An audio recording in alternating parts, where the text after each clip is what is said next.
Namimiss ko yung gumawa ng content na magdadrama.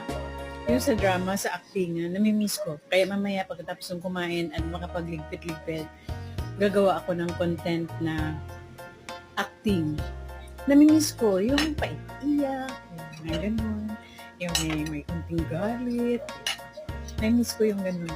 Maghanap ako ng content na pwede kong i-acting. Nakakamiss din. Medyo matagal-tagal din kasi akong hindi nakapag-concentrate talaga dito sa acting na. Kaya gusto kong bumalik sa pag-acting. Sana maging artista na lang ako. Char!